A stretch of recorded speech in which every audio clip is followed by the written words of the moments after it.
안녕하세요. 코난스입니다. 오늘은 1970년대 이후 경제 성장 모습에 대해서 함께 알아봅시다.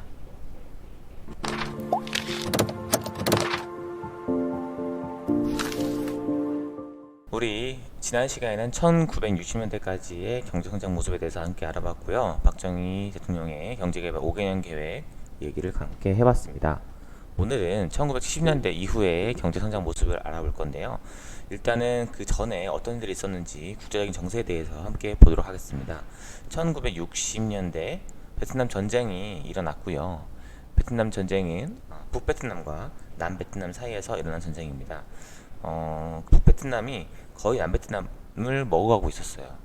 그 특유의 게릴라 전술로 남베트남의 그 게릴라 전력을 이용해서 야금야금 먹어가고 있었습니다. 그런데 그렇게 북베트남으로 인해서 베트남 자체가 공산화되는 걸 막고자 미국에서 베트남에 병력을 투입합니다. 병력을 투입하게 되고 전쟁이 일어나게 되죠. 그러자 이제 미국은 여러 동맹 국가들에게 전력을 요청해달라 이렇게 얘기를 했었어요. 그 이유는 미국 혼자서도 충분히 할 수 있는 전쟁이긴 하지만 우리 동맹 국가들이 함께 해야 되는 그런 당위성이랄까, 전쟁의 당위성을 부여하기 위해서 그런 요청들을 많이 했습니다. 박정희 대통령은 미국에 아직까지 제대로 인정을 받지 못한 상태였어요. 그리고 당시 64년, 65년 국내 실업률이 최고치에 도달합니다. 일을 하고 싶은 사람들은 많은데 일할 곳이 없는 거예요. 자, 이렇게 대내외적으로 이런 문제들이 있었는데요. 이런 것들을 해결하기 위해서 박정희 대통령은 미국에 가서 먼저 파병을 제안을 합니다.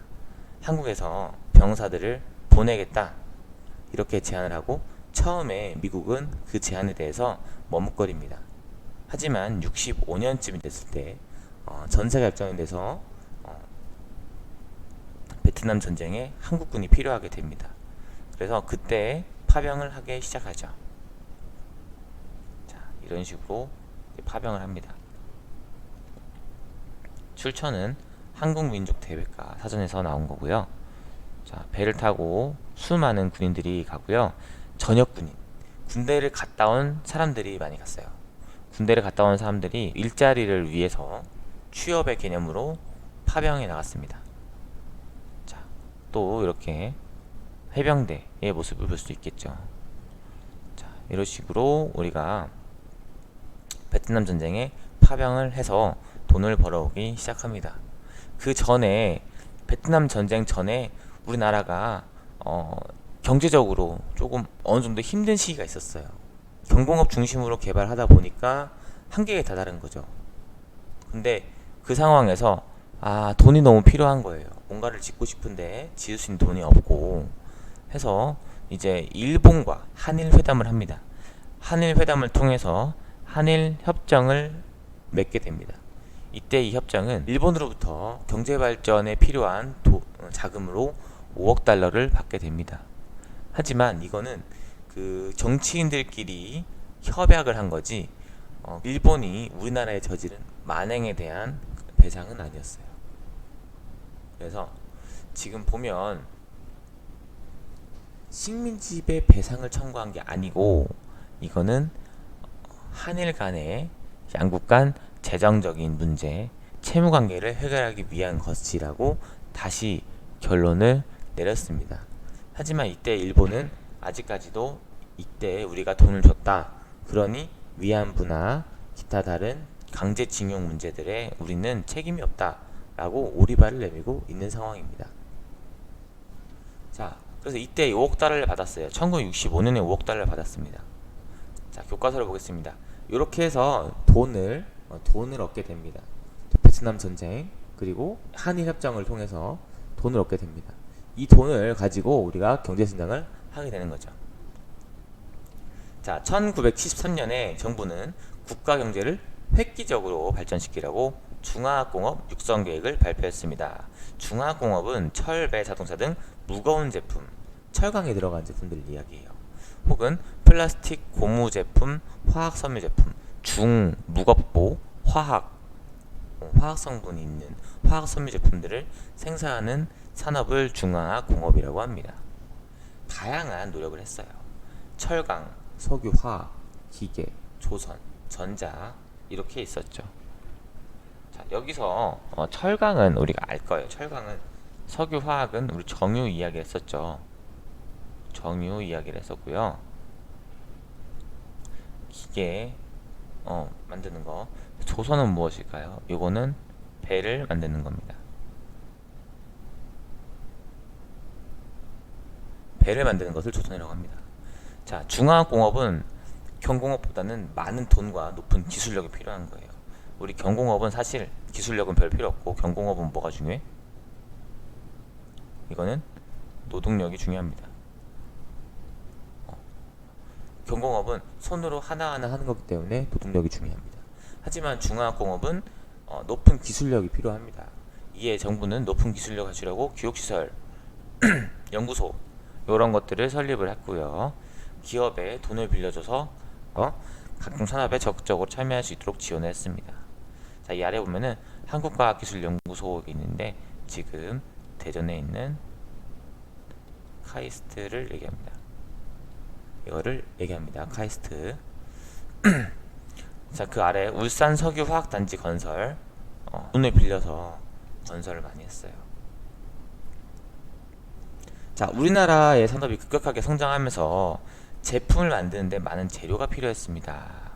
재료 자체가 우리나라 나지 않아요. 철강이나 석유가 하나도 안 나죠. 그래서 대부분 다 수입을 해왔어요. 이를 개선하고자 정부는 중화공업 중에서도 철강 산업과 석유화학 산업을 빠르게 발전시켰습니다. 자, 배를 만들고 싶은데 배를 만들려면 굉장히 많은 철이 들어갑니다. 배를 만들려면 제철소가 필요해요. 이 제철소를 먼저 만드는 거죠. 어디에? 울산, 포항 이런 데다가. 너희들 포스코 들어봤죠? 포스코. 포항 제철소 나라에서 주도적으로 만든 겁니다. 철강 산업과 석유 화학 산업, 지난번에 우리 정유 얘기했었죠. 원유를 끓이면 다양한 석유 종류가 나오는데 그 중에서 이제 남는 것들 찌꺼기들 가지고 아스팔트를 만들고 그 밖에 다른 것들도 만듭니다. 플라스틱도 석유 성분으로 만듭니다. 자, 정부의 지원으로 철강 및 석유 화학 기업들은 철, 합성 섬유, 합성 고무, 합성 섬유는 석유로 만드는 거예요. 대표적으로 나일론이 있죠. 플라스틱 이런 것들을 개발하고 생산하며 성장했습니다. 철 생산, 운반. 자, 1970년대 기업들은 현대화 된 대형 조선소를 건설하면서 세계 시장에 진출했습니다. 현재 우리나라가 조선업계의 탑입니다. 우리나라가 배를 제일 잘 만들어요. 이건 변함없는 사실이에요. 잠시 위기가 있었어요. 중국이 저렴한 노동력으로 이용해서 만들었었는데 중국에서 만든 배는 고장이 잘 났어요. 고장 잘 남. 한국에서 만든 배는 굉장히 튼튼하게 잘 만들죠. 지금 조선소는 어디에 많이 모여 있냐면 거제도, 부산 이쪽 남해안 쪽에 많이 몰려 있습니다. 그리고 이제 울산, 포항 이런 데에 많이 몰려 있어요. 지도로 따지면 지도가 이렇게 있으면 여기가 부산이죠. 부산 옆에 거제도, 옆에 울산. 이 중심으로 발달했습니다. 물론 이쪽에도 군산에도 있고요. 여기 여수에도 있어요. 작은 조선소들이 있습니다. 자, 1913년에는 최초로 해외에서 주문을 받았어. 이제 해외 오더가 들어와서 스페셜 오더가 들어와서 대형 선박을 만들기 시작합니다. 자, 선박은 미리 만들어 놓는 게 아니에요. 선주가 주문을 합니다. 주문하면 이제 오더가 들어오죠. 그럼 납기일이 있어요. 3년 뒤에 찾아갈 테니까 요렇게 해서 만들어 오세요. 그러면 우리가 테스트를 해보고 그게 되게 되면 돈을 드리겠습니다. 그래서 선입금을 조금 해요. 너희도 배 만들 수 있게 조금 줄게 해서 만들기 시작을 합니다. 자, 이후 세계에서 기술력 인정받으면서 조선 산업은 우리나라 수출을 이끄는 산업으로 성장했습니다. 자, 옆에 넘겨볼게요. 자, 자동차 산업은 1980년대 본격적으로 세계 시장에 제품을 수출하면서 크게 성장했다. 80년대 우리 현기택 한테 뭐 이런 기업이 있었습니다. 자, 기계산업, 전자산업도 크게 발전해서 정밀기계, 기계 부품, 텔레비전 등이 주요 수출품으로 자리 잡았다. 텔레비전이 드디어 컬러로 바뀌고 수출을 하기 시작합니다. 우리나라의 산업 구조가 경공업에서 중화, 공업 중심으로 바뀌면서 세계적으로 우수한 제품을 생산할 수 있게 되었습니다. 수출액과 국민소득도 빠르게 증가해서 사람들의 생활 수준이 크게 향상되었죠.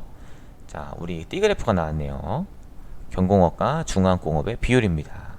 자, 1970년대까지는 아직까지도 경공업이 굉장히 많은 부분을 차지합니다. 중공업을 시작한 단계죠. 점점 중공업이 비중을 크게 차지하고 경공업은 작아집니다. 이렇다고 해서 경공업이 쇠퇴한 건 아니에요. 경공업은 그대로 차근차근 성장하고 있는데 그만큼 경제의 크기가 커지면서 중화공업이 더 많은 부분을 차지하게 된 거죠. 그래서 1970년대에는 전체의 수출액 이거밖에 안 됐다면 75년, 80년, 85년에는 더 많은 부분을 차지하고 있는 겁니다. 따라서 40%라고 해도 한 이 정도 될 거 아니야? 맞죠? 40%라고 해도 생각보다 많은 부분을 차지하고 있어요. 이 정도고, 자, 여기는 뭐 이 정도라고 생각을 하면요. 여기서는 이제 80%라고 해도 더 될 것 같은데 80%면 80%라고 한들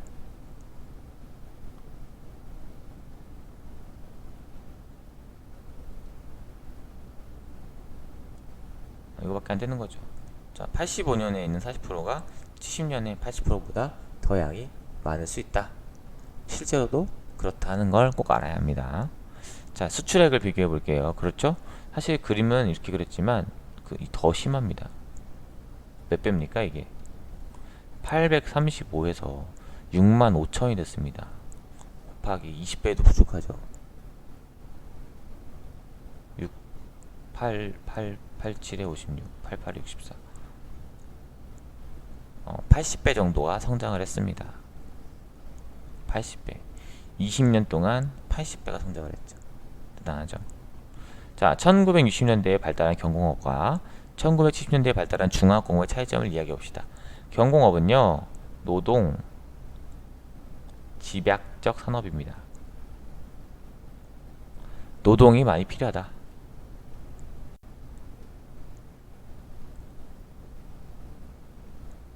많이 필요하다. 많이 필요합니다. 자, 중화공업은요, 자본과 기술력이 있어야 돼요. 자, 그래서 왜냐면 철강 제품 이런 것들 사갖고 와서 원재료를 사갖고 오는 돈이 필요할 거고, 그거를 가공하는 돈도 필요할 거고, 가공하려면 또 기술력이 들어가요. 철강 제품을 하나씩 철을 뜯어낼 수 없잖아. 원래 너희들 마인크래프트 같은 거 보면은 철괴가 있죠. 철괴에서 철을 분류를 해야 되는 작업이 있잖아. 근데 그 철괴를 그냥 부신다고 해서 철이 남진 않아요. 가열을 해서 녹여서 다시 굳혀서 정제를 하는 작업이 필요합니다. 그때는 기술력이 들어가는 거죠. 기술력이 굉장히 중요합니다. 따라서 정부에서 지원을 했습니다. 정부에서 지원했습니다. 자, 이렇게 해서 오늘은 1970년대 이후의 경제성장 모습을 알아봤는데요. 60년대까지는 경공업 중심으로 했다면 70년대부터는 중화공업 중심으로 했습니다. 자, 중화공업 몰빵을 하기 시작했죠. 자, 오늘은 이렇게 내용을 알아보았고요. 다음 시간에는 90년대 이후의 모습에 대해서 함께 알아보도록 하겠습니다. 감사합니다.